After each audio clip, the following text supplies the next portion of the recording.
that's why I'm focusing on athletes, because athletes have a unique brand of desire. Mm-hmm. They have a unique desire to want to really be someone special. Right. And I think they want their body and mind to be the best it can be. Yeah. And I think that's where the breath comes in. Hello, everybody, and welcome back to another episode of the Wrestle Her podcast. I am Jessica Brenton. I am the host of this podcast, and today I am joined by a very unique guest. He is a mental performance coach for high school and college athletes, Mr. Joe Somodi. How are you doing today? I'm awesome. Thanks for having me. Good. This is so Glad special. to have you here. Yeah. So tell me a little bit about yourself. Well, I'm a Midwestern boy, Okay. raised in Iowa, so I've got some good roots. Went to New York City, the big city, at the age of 18, 19 years old to be an actor, of all things. Okay.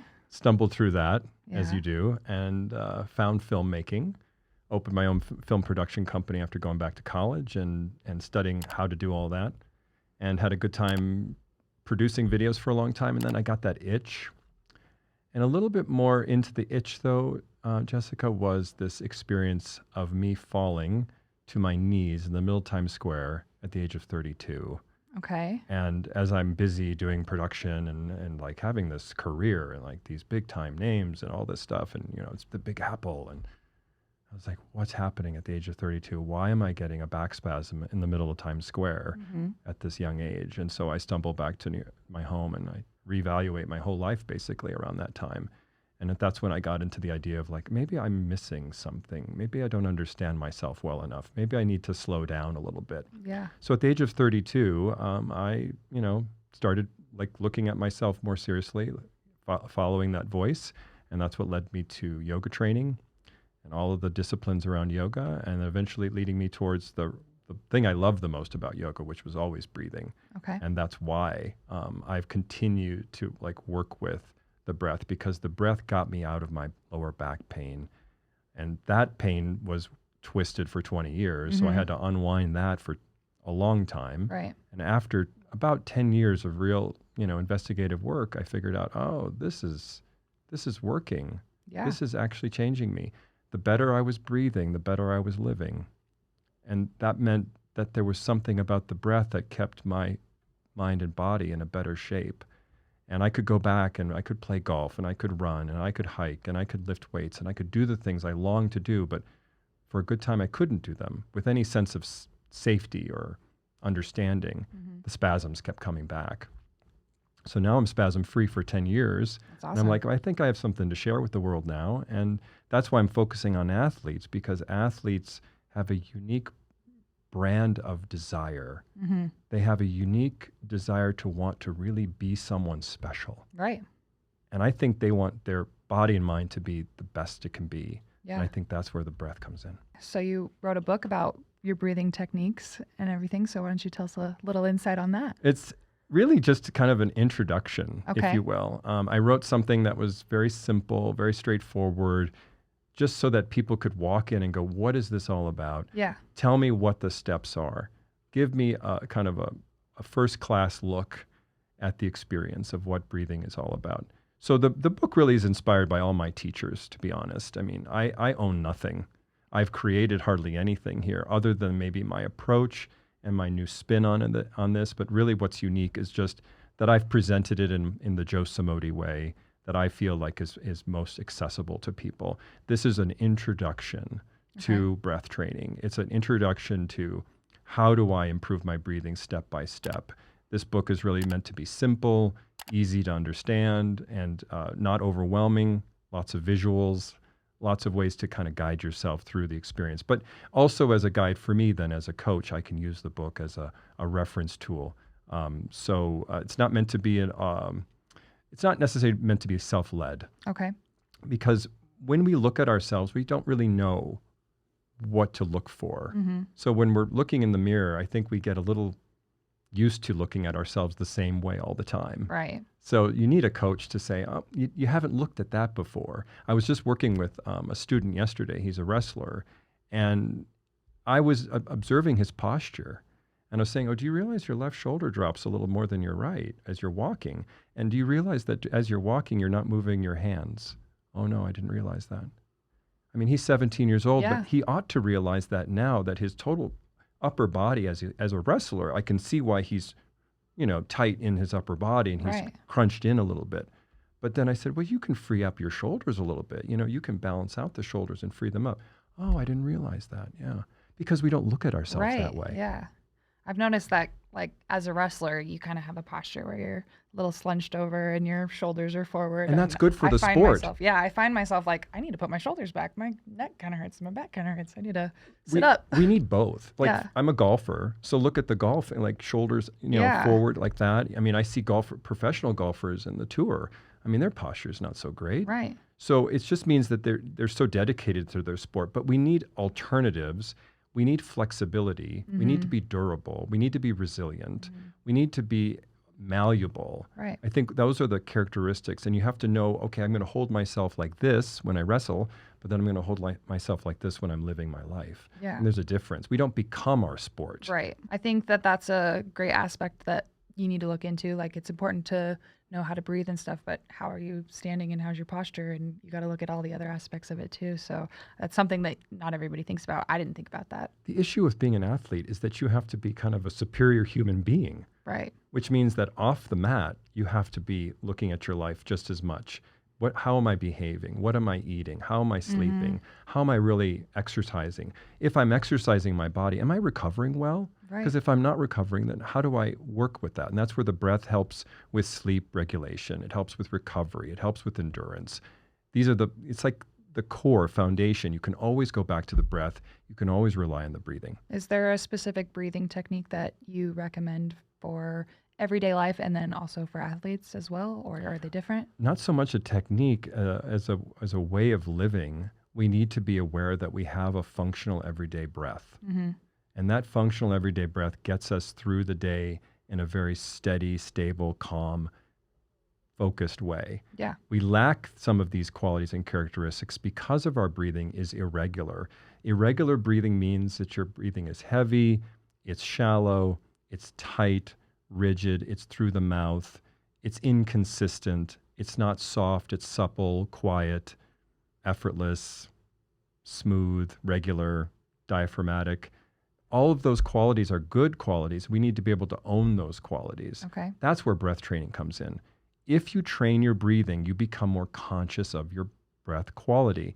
You maintain more of the awareness of the 20,000 breaths you take per day, then you become in the driver's seat. You are in the driver's seat of your life when you really understand how your breathing is operating your day-to-day feelings, feeling of your body, feeling of your mind.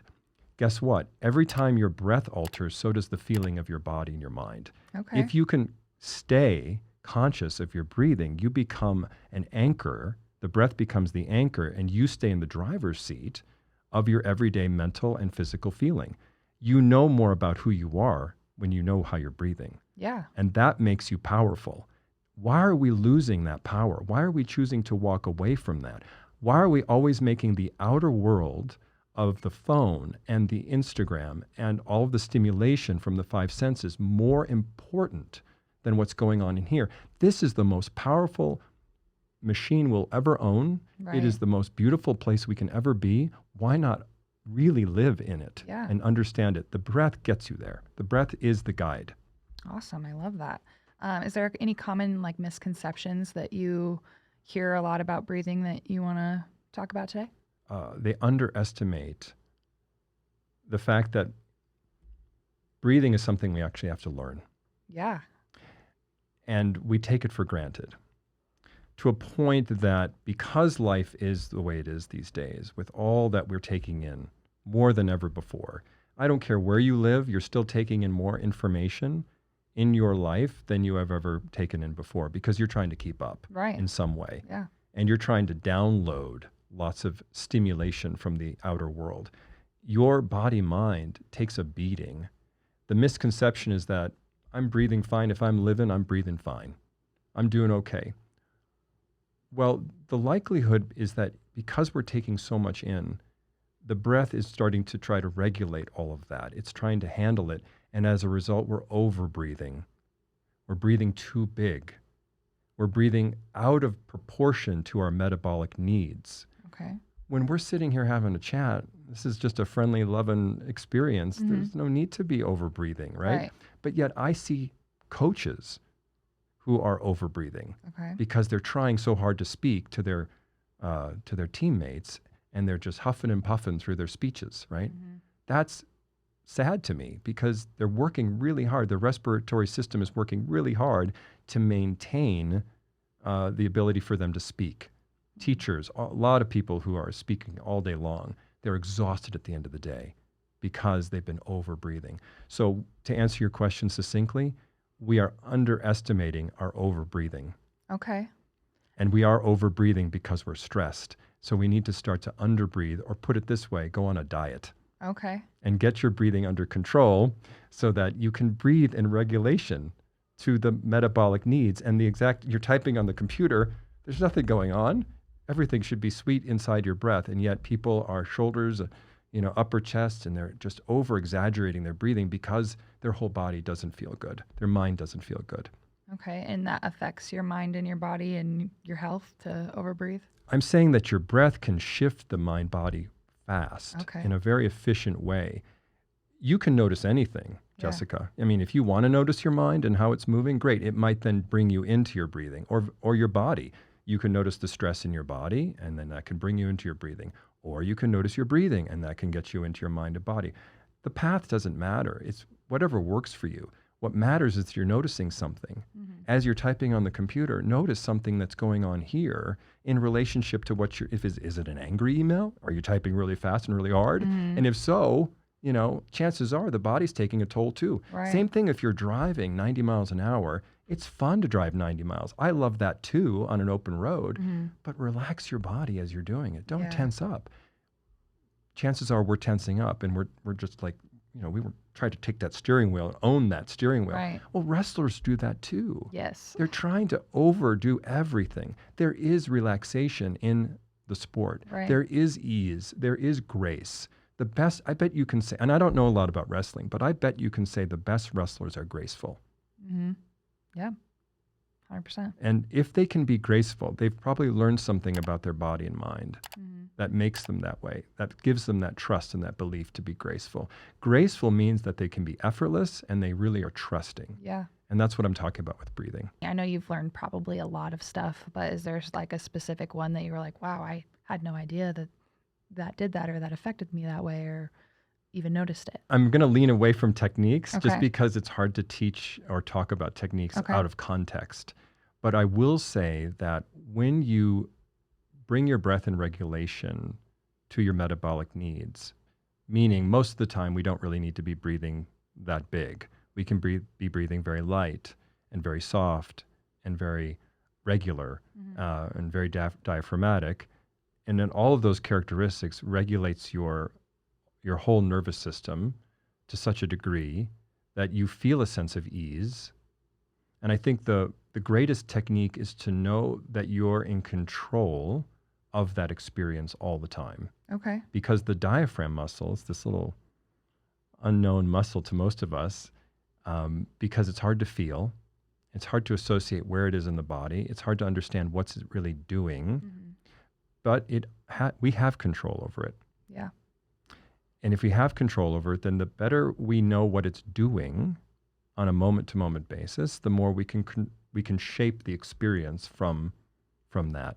So as far as technique goes, what I guess I'm aiming for your listeners to hear today is awareness. Yeah. Okay.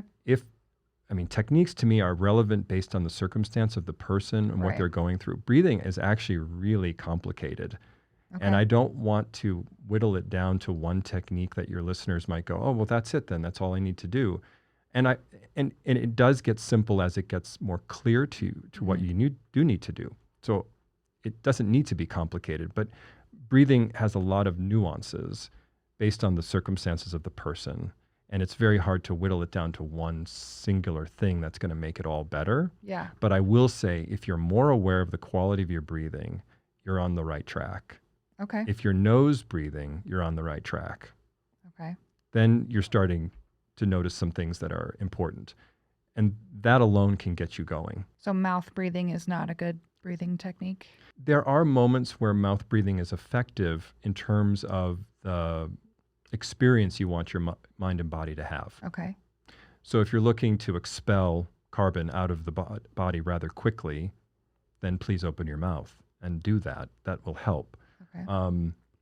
But in general, based on my 20 years of experience, I have found that the nose continues to be more effective in terms of its information and what it can do for us biologically and physiology-wise, and as far as the information that you get from the breathing technique through the nose. Yes, there's lots of breathing techniques you can do through the mouth, and they are very effective, temporarily speaking. Okay. But long term, what I've noticed when I regulate my breathing through my nose, it's a lot more informative to me. Okay.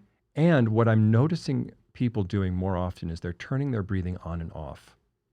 They decide, I'm going to do that technique, and then I'll go back to my dysfunctional breathing. Mm-hmm.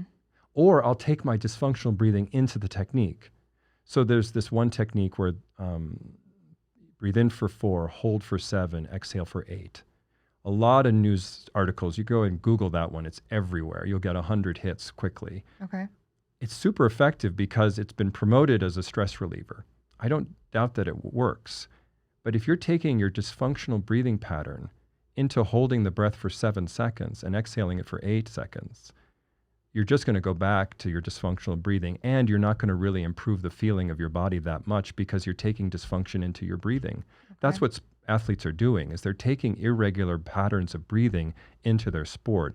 And what they need to know is that dysfunctional breathing leads to dysfunctional movement. Had I known that when I was 16 years old, I don't think I would have had back spasms, because I would have understood that the way I move my breath is the way I will move my body, and I should understand how I'm breathing. But meanwhile, I wasn't. I just wanted to win at all costs. Okay. So I pushed myself. Well, yeah, it took until I was 32 to have a spasm. I don't wish that on anybody. Yeah. But eventually it caught up with me, is my point. Okay. Eventually the dysfunction of my breathing caught up with me. And maybe it will never catch up to some people. Maybe it'll catch up with people right away. Who knows? It's just a point of reference is that if we're having functional breathing, we're going to work with our body in a more functional way. And that means the more dynamic your sport, the more it's necessary. And I think wrestling is top of the list. Yeah, I agree. You definitely need to know how You're to breathe. working your body on all levels. You're on your back, you're on your belly, you're standing up, you're hunched over, you're challenging every single muscle, all 200 muscles plus muscles of your body. You are engaging them intensely. So don't forget about the diaphragm in relationship to that. So you have all these athletes that you work with.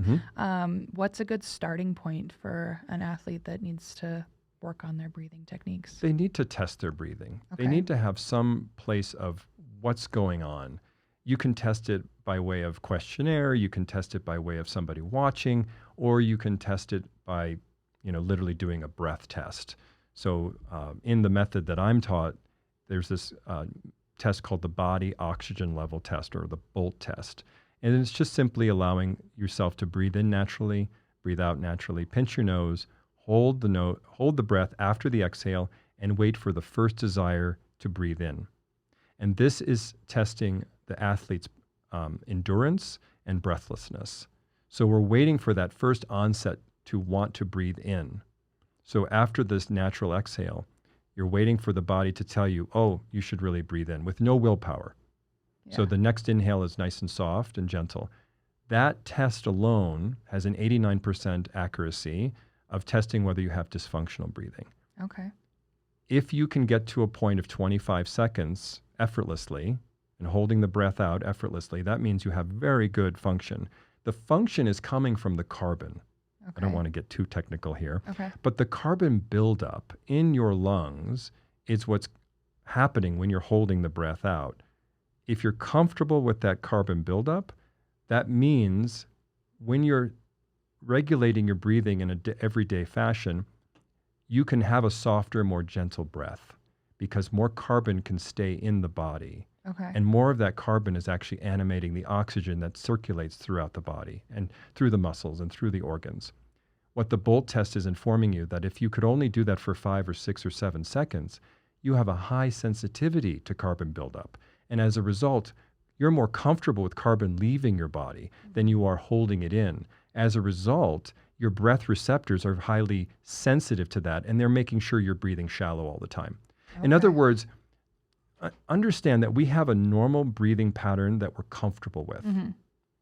And that's the body's job, is to keep you alive. Right. So whatever it takes, you're going to be breathing in relationship to what you've taught your body to do, Mm-hmm.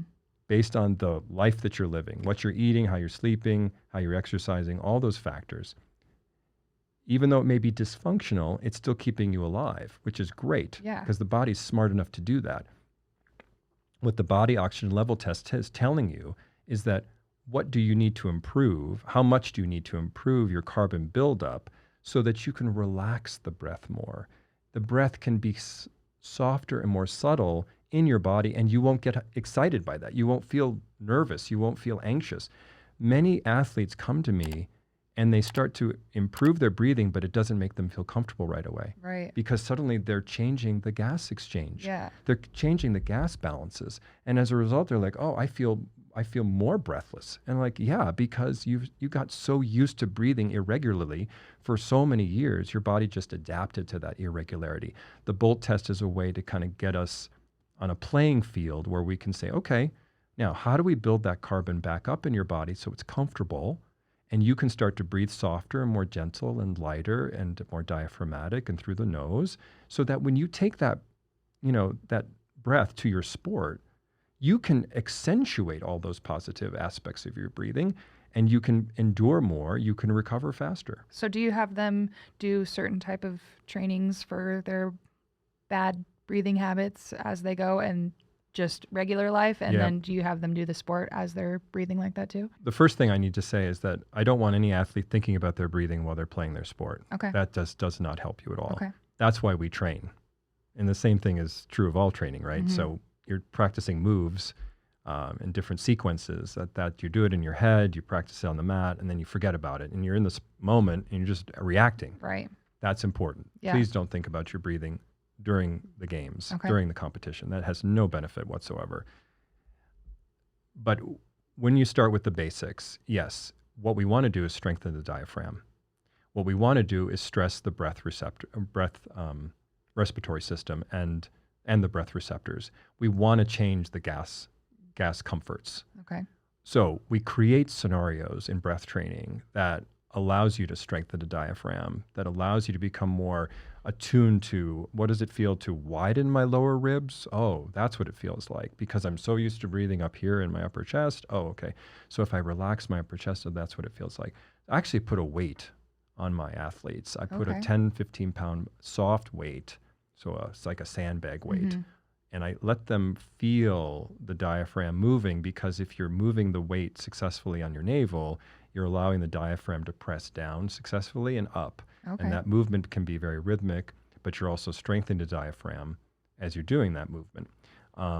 Breath training in general strengthens your diaphragm too. So there's lots of things. When you get to stronger breath holds, I'm talking 30-second breath holds, your diaphragm starts to spasm. And the Okay. spasm actually is a strengthener as well. Anytime you hold your breath out, you're strengthening the diaphragm. Anytime you're controlling the rate of your breathing, you're strengthening the diaphragm. The diaphragm can get stronger. Guess what happens when the diaphragm's stronger? You can breathe more easily, Yeah. because the diaphragm, A, knows what to do. It's more intelligent. Mhm. And you can relax into that experience, so the diaphragm can just move as it should normally move every day, just nice and soft. Then when you're talking about performance breathing, we need to really stress the body out. We need to create and you do this in wrestling too. You create scenarios where you have to think on your feet and you have to react quickly. Same thing with breath training. We get to that point where we're working on repeat sprintability, where we're having athletes hold their breath out while they're sprinting. Oh, okay. And that way the oxygen level's dropping fast. Right. Carbon's building up really fast. You're holding all that in, and your whole body is trying to acclimate to that experience. This is where that buffer comes in. And you have this resiliency comes into your whole system, because the breath is being trained to be a better buffer to the stresses that are going on in your sport, Yeah. which means you can regulate your breathing more easily when you've taught your breathing how to be a better buffer system, and this is very chemical that I'm saying, when I say buffer, I'm talking about the chemical reaction that's happening in your body when you are exercising, when you are doing high intensity training, when you're in your sport, and everything is being challenged. Your whole system is being challenged. Well, what is adaptability? Adaptability means that you have created a certain level of stress the body's used to. Okay. So that's the highest level of breathing training that you can do.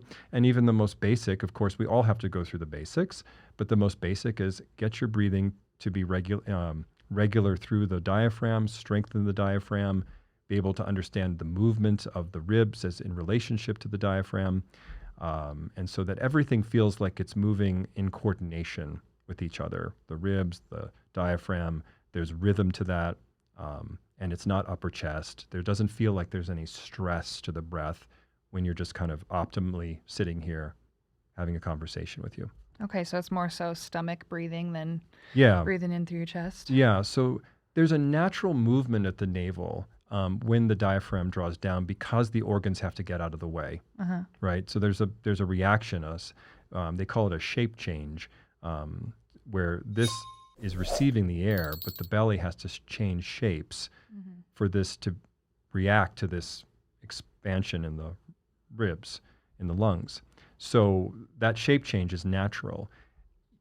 There will be moments where we have to use the upper chest. It's not that it doesn't play a role in breathing, but from whatever the science that I've been reading, 20% is at the most that we really need to be using the upper chest for breathing. Okay. So that really makes you think 80% of our breathing needs to be down low. It needs to feel deep. It needs to feel wide. It needs to feel dimensional. Those are the qualities, especially when you're sitting watching a television show. Your breathing should feel as soft and as quiet and as subtle and as effortless as possible, because there's no need for, you're just sitting enjoying your entertainment. So there's the low metabolic needs are what you need to be aware of when it's everyday breathing. When you're performing your sport, you need to be aware that efficiency in your breathing is what's going to help you become more endurance oriented. It's also going to help you with recovery. Okay. So those are the things we really focus on when it comes to athletic performance.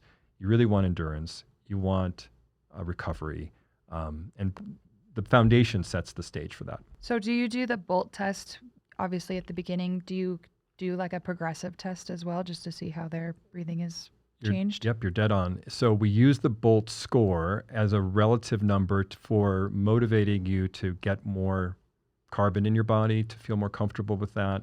And as you increase the carbon resiliency, your Bolt score goes up. Okay. 40 is the goal, believe it or not. Oh, wow. Yeah, Okay. according to studies, 40 is the goal. So you should be able to exhale, pinch the nose, hold the breath for 40 seconds, and then breathe in and just relax and breathe in naturally without there being any sort of huffing and puffing.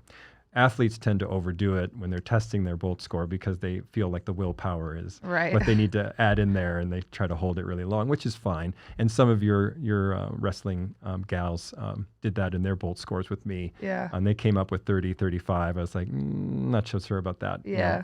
It's a pretty good score if it's true. But so the Bolt score does motivate you, but there are other factors. And I would say how you feel is the better factor. I mean, Bolt score aside, I love the test because it's a way to get you going, but how you feel inside your body is the best regulator. Like, athletes know when their sport is improving.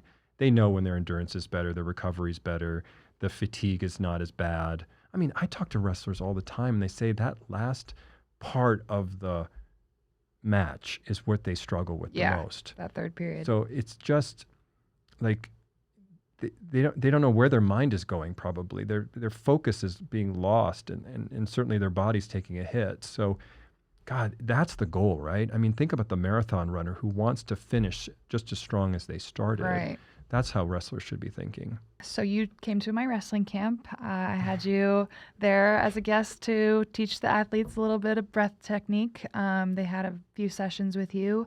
How did that go for you? First of all, thank you for having me at your camp. It was course. very, very special. Yes. I got to experience a wide variety of personalities Yes. and a wide variety of ages. First of all, I admire women wrestling. So it made me feel right at home to be talking about something as bizarre as breath training to a group of people who understand that they're trying to pave a new road in the, the sport of wrestling, Yeah. that they want to be a part of this experience as much as men are. So I felt very happy to be a part of that experience with all of them. It's exciting to watch young kids wake up to their breathing and to wake up to feeling their body and wake up to feeling their mind and being aware that they're in control of their breathing. That's so special. Just to have even the smallest experience of that awareness is profound. I remember I had an English teacher in high school who told us to put our heads down on our forearms in the beginning and end of class. And he'd say, just focus on your breathing. So our heads are down on our desks and our eyes are closed and we're just breathing. I had no idea what we're doing. I'm about 7th, 8th grade. Like, what is this? And I'll never forget how good I felt from that few moments. I'm sure it wasn't that long. Right. Maybe it was a minute. But I remember that minute, even at 52 years old. I'm almost 52. And I still remember like how important that was. And I got him on Facebook one time and I thanked him because he's a Facebook friend of mine. But Mr. Rohde, thank you for giving me just the understanding that breathing was even happening. And so that's what I see with the kids is like, wow, look at that. At least they're noticing something they've never noticed before. And maybe that small little seed will be something down the road that they can use. Yeah, I hope so too. How often do you need to focus on your breath and train your breath if you have bad breathing techniques? Such a good question. Because I think we can overdo it a little bit, Yeah. right? To me, there are natural moments in the day that just make sense. Yeah. That you're going to tune in and it won't feel like it's an obstacle or it won't feel inconvenient. And Jessica, I was driving here. I was watching my breathing. I had the radio off and I was just focusing on my breath because it's a 5-minute drive here and why not? Mm-hmm. Now I had just done a morning practice, but I just wanted to check in before I did this podcast with you. There are moments in the morning which I think are optimal, right at the end of the day that are optimal. There are transition times in your day that just seem like, you're not doing much. You're just cleaning the dishes or you're making your bed or you're just, doing some mundane task. Why not turn off the brain and tune in to the feeling of the breath? As far as breath training goes, I think there needs to be a time in every day that you can optimize that moment and really focus like you would any other skill set and say, okay, I'm going to practice this. I'm going to turn on all of my skill sets here and I'm going to focus just on my breathing and I'm going to work on a technique. That I think is paramount. So 5 minutes a day could be life-changing. And the same thing with your sport. Coaches don't need to go crazy with this. They just need to integrate a little bit of awareness of their breathing and understand that there's bad habits that you want to avoid and try to rectify, and there's good habits that you can encourage athletes to have. No slow and low, not a bad way to go. My athletes will never forget that. No slow and low. I mean, that could be life-changing for anybody. So minus all of the techniques, and we can get really bogged down in all those techniques, think of what's most important is that you want to be able to have a breath that's in relationship to what you're doing. Mm-hmm.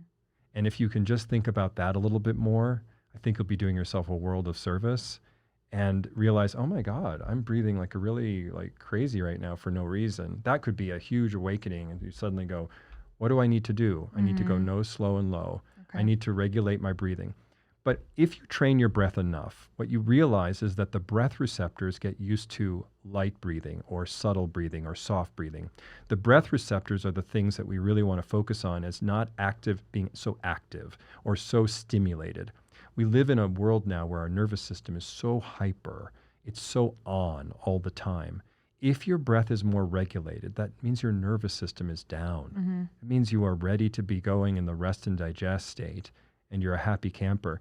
And guess what? Your mind knows that too. Mm-hmm. It's very aware. You know the difference. We all do. Mm-hmm. When our mind is scattered and unfocused and thinking negative thoughts and all that stuff no athlete wants. Right. Your breath brings you back, and then suddenly you realize, oh, wow, my mind is really calm right now, very clear. I'm in the present moment. This feels good. And then take that for what it is. look, it's a journey to get back to here. Let's just be really honest with ourselves. We're so focused out there. We don't know what this is. It's why I had a back spasm at 32. I didn't know what my body was, and yet I was using my body. I was lifting weights. I was running. I was playing golf. I was using it like I knew what I was doing, but I really didn't know what my body was. So let's first be humble. Let's be humble to the fact that we're not really sure what our body's all about. We may be really good in our sport, but that doesn't mean you really know what your body's doing all the time. Yeah. Even the best athletes can attest to the fact that they're too focused on the goal. And the winning seems to be the only thing. If we can focus on the feeling and the experience that our body's having on a day-to-day basis, and we can assess that on a regular basis and be in touch with that, that could do a world of service for the long game.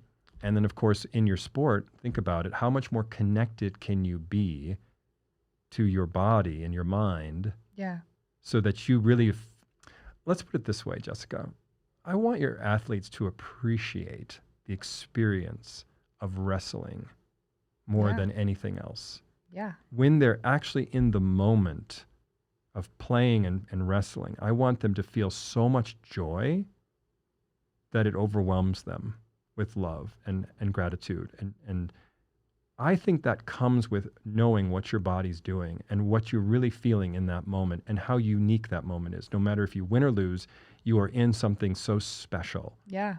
And you're aware of that specialness. And that is what should motivate you to wrestle more and to play the sport more. And it's like, this is exciting. Because just because this match went this way doesn't mean it's going to go that way the next time. Same person, could it be a different result? Right. So I'm going to go out and do it again because I love it so much. Yeah. And I'm relating that to the breathing because the breathing reminds you of that joy. It reminds you of that gratitude. It reminds you of how special this life is. Yeah, that's awesome. And I love that you said that because, wrestling is like a feeling all the time. It's just fun to do and it's fun to interact. And if you know your body and you know how it's feeling and you're having joy while doing it, then that's what the sport's about. So I really appreciate you joining our podcast. Can you tell everybody where they can find you? They can find me at joesomodi.com, and that's got all the information. You can do a breath test there. I've got a little blog there that you can read called Sidelines, and you can buy the book, Elite Breathing. Awesome. Well, thank you so much. You enjoy your drive back home, and thank you everybody for joining me. We will see you next week. I can't accept the loss, I'm hard-headed. There's a little bit of madness to my method. Many falling off that fine line that I'm treading. I risk anything to be great, and I'm not letting nobody rob me of my victory. Number one, that's what I'm meant to be. When by any means, only thing that makes sense to me, I can make nice or make history.